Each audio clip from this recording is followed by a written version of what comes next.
What is up, guys? Welcome back to another GeekaWhat video. Now in this one, I'm going to try and build one of the best looking white themed gaming PCs I've ever assembled here on the channel. Not only have I got some really powerful hardware with a high-end CPU and GPU combo, but I've also picked out an interesting case, a CPU cooler with a curved OLED display, and one of the best looking white motherboards I've ever seen. And I'm going to take you guys along for the ride, talking through all the parts I picked and why the performance you can expect from a build like this, and letting you know how all of this hardware works together and whether it's a build you should replicate for yourself. Let's do this.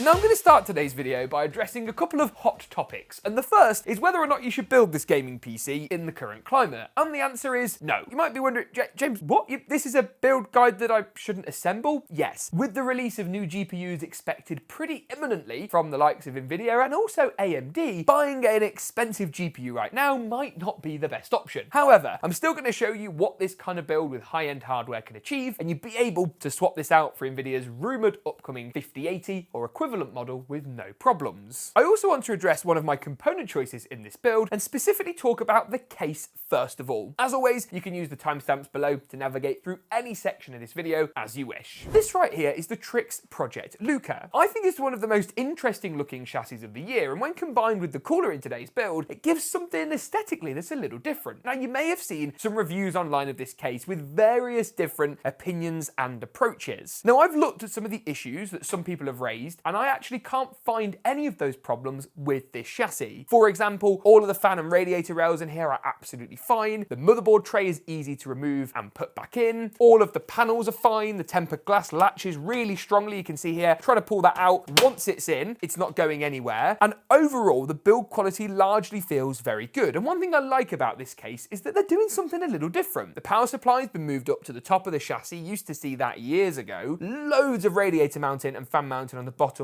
and the side. Airflow, yes, isn't going to be as good on this front panel. This, by the way, at the front is actually a door which swings open nice and easily. Good feature. And there are other things I like about this too, like the aluminium rear panel, which feels uber premium. And these feet, while they are going to be a little restrictive for airflow, there is some air passage at the top of the feet, do look pretty awesome and give it a really nice machined, sort of slightly floating look, which yes, may have a slight negative when it comes to things like intake airflow, but we're going to check out temperatures and all that kind of good stuff a little later in today's build. Now, I'll be pairing this up with Trix's cooler, which is this, the Panorama 360. Now, again, I really am intrigued by this design. A cooler that is, well, it's a CPU cooler, but it tries to do things a little differently to how perhaps a lot of the other coolers on the market are doing things. Now, you'll see what I mean when I take it out the box and specifically point to this, the detachable CPU water block. Now, this is a curved AMOLED display, so it's an OLED screen, and underneath you'll also find a fairly chunky water block with, look, dedicated VRM cooling. So this is going to blow air through the CPU cooler, and the idea is provide some extra cooling for the VRMs. Now, it's going to probably struggle to pull a great deal of air through the display. However, it's still a slightly different approach, and that I can admire. Now, the fans actually come pre-installed on the bottom of the rad in an exhaust configuration by default. This is becoming more and more common in lots of builds at the moment. Lots of coolers are doing this, and it's just going to make, hopefully, your life that little bit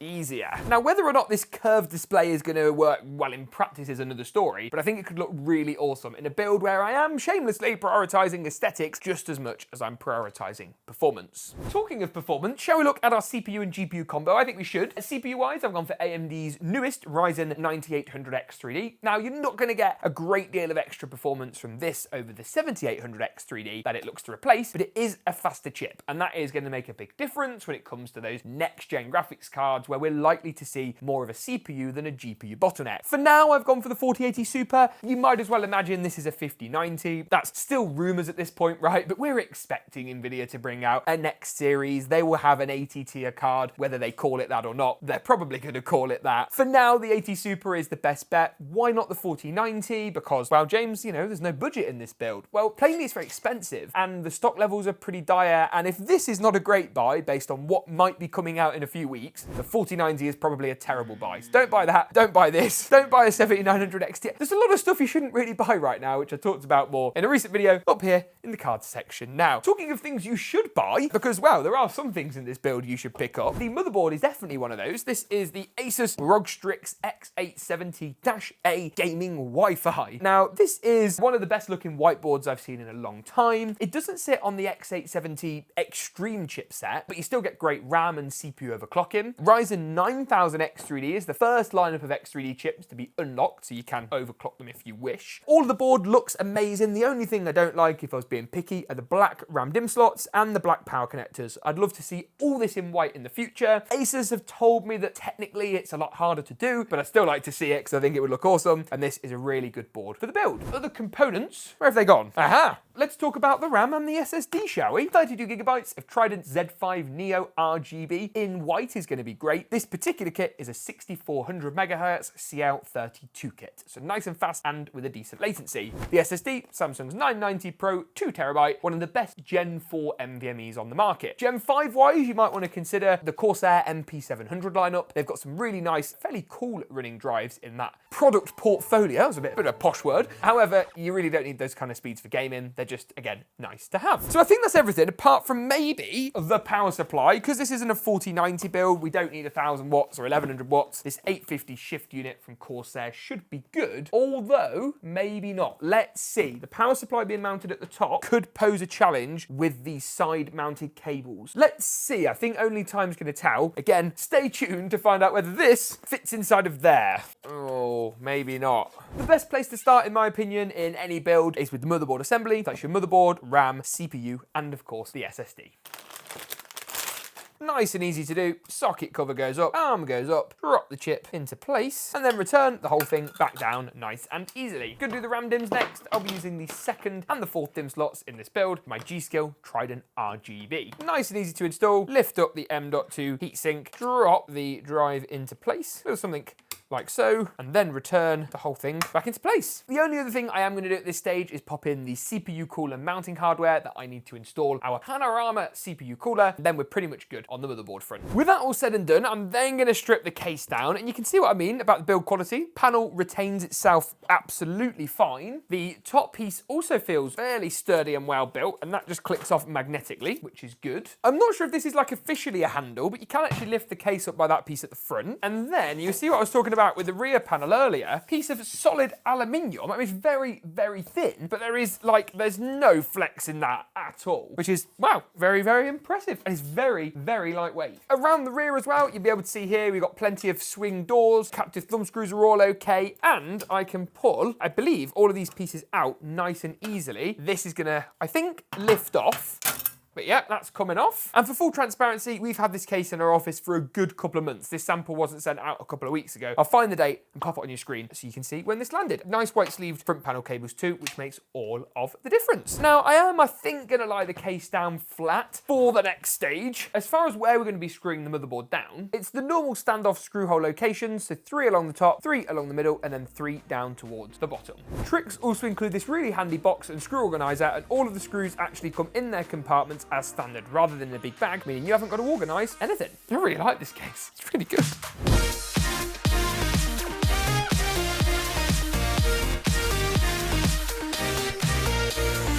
Now, I wouldn't normally do the cooler right now when I'm installing the motherboard. However, I think it is going to make a lot of sense. So I think what I might do in this build is have the radiator on the side in an exhaust configuration, and then use the bottom as intake, the top as the exhaust, and the back as exhaust. So yes, that's going to be fairly negative pressure, but because we've got less room at the top anyway, due to the power supply, I actually think that's going to work quite well. And if we have the fans at the top, the side, and the rear running a little bit slower, and rely primarily on the bottom for intake, that should work okay. I'm going to check out temperatures later, so if we need to tweak it, we can. But for now, this is the config I think I'm going to go for. With that all done, the next step is, I think, the power supply. And this is what I mentioned earlier about not being entirely sure if the shift power supply is going to work. So before I actually go ahead, take all the cables out, start wiring things up, what I'm going to do is spin this quite heavy case around in order to see whether this cutout at the top is going to align with the power supply cable cutout. The answer to that question is sort of, yeah. That I think that works, but let's see actually. When the power supply is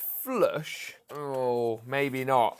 Whether it will fit, and the answer, I think, is no. But it depends on the cables I need. So let's give it a go and see if this works, because I'm really very, very intrigued now. So it does fit. I'm not sure entirely in the way Corsair, intended, but it's in, and that's all that matters. Next up, I'm gonna wire up all the power cables. So motherboard, CPU, GPU is gonna be later, as well as all the front panel connectors as well from the case, which includes 2 USB 3 Type A's, a Type C, HD audio, and the front panel. Now the cable runs are a little bit tighter than what really you would like them to be. In this configuration with the motherboard down low, it's okay, but I can imagine if you move the power supply to the bottom and put the motherboard at the top, it would become more tricky. So just a bit of feedback there. Cable runs are okay, but a little on the short side. The final step then is to install the graphics card. I think I might go ahead and put some sleeve PSU cables into the case afterwards. And the only thing I'm not a huge fan of here at the top is the fact you can see through to the power supply, and the power supply doesn't actually fill the entire gap. So yeah, not 100% sure how I feel about that one, but the graphics card is going to be a perfect fit for this build, and I think it should match the cooler with the curves really quite nicely. And I have to say, this build's a little different perhaps to what I'd be putting together normally, and I do quite like it. Let's have a look what PCI lanes I need to remove: the second, third, and fourth. Now it's got this cool little clip mechanism, which I think is for the cover. Then gonna take out the second, the third, and the fourth. Or the fifth, and then put the fifth back in and take out the second. Anyway, you get what's happening. GPU-wise, we should just be able to slide this in with minimal hassle. It's actually a 2-slot design at the back. Didn't realise that. Let's see if we can...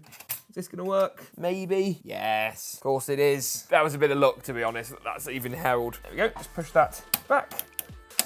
There we go. All that's left then is some GPU power, and for a little bit of, cable management, then it's time to see how this thing looks when it's all powered on.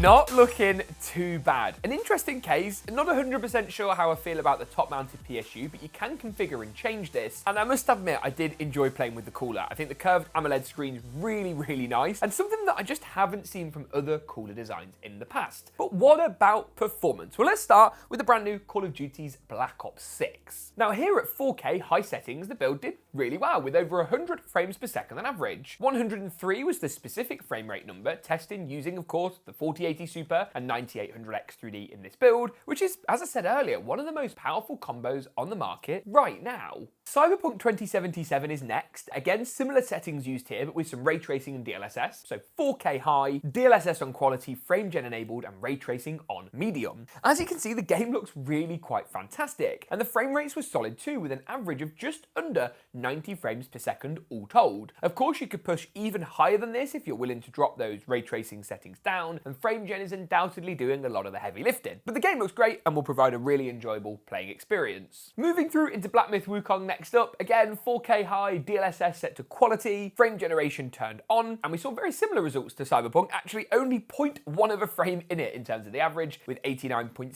FPS in this title in particular. Again, a harder game to run, and a title that is, to be fair, more suited towards Nvidia GPUs. Moving through into Apex Legends, and the frame rate obviously soars quite a bit higher, 4K high settings, and the build achieved over 200 FPS on average, 211 frames per second all told. Fortnite was a pretty similar story. This is the only title we tested at 1080p at competitive settings, everything tuned down to low except the render distance, which was set to far, and here the frame rate was nuts. An average of 441 FPS. What? Behind me here, sitting at 500 in the current scene. This average of 440 was frankly awesome. Hogwarts Legacy is next up, another AAA title, an RPG, so we're not bothered necessarily about competitive triple-digit frame rates, but at 4K high settings, the performance was still good, 81 frames per second on average, which as you can see, created a really nice playable experience. A lot of the time above this 81 FPS average, but obviously accounting for those lows, it's still not a bad middle figure. Finally, it's time to look at Alan Wake 2, I think one of the best looking games if played at the right settings, 4K high, DLSS on quality, frame gen turned on, and ray tracing set to high for maximum immersion, really. Looks great, I think, ray tracing in Alan Wake 2. And the build did, wow, 73 frames per second on average from this system at 4K, with all of those settings cranked right up. This is a build that I really enjoyed. I was a little unsure about building in this case before putting today's video together, but I have to say it was a little different and certainly not too bad. I think if I did this build again, I might move the PSU placement down to the bottom, but it's nice to do something a little different every now and again, and you can find links to all the parts mentioned down in the description below. Get subscribed if you aren't already. Thanks for watching, and as always, we'll see you in the next one.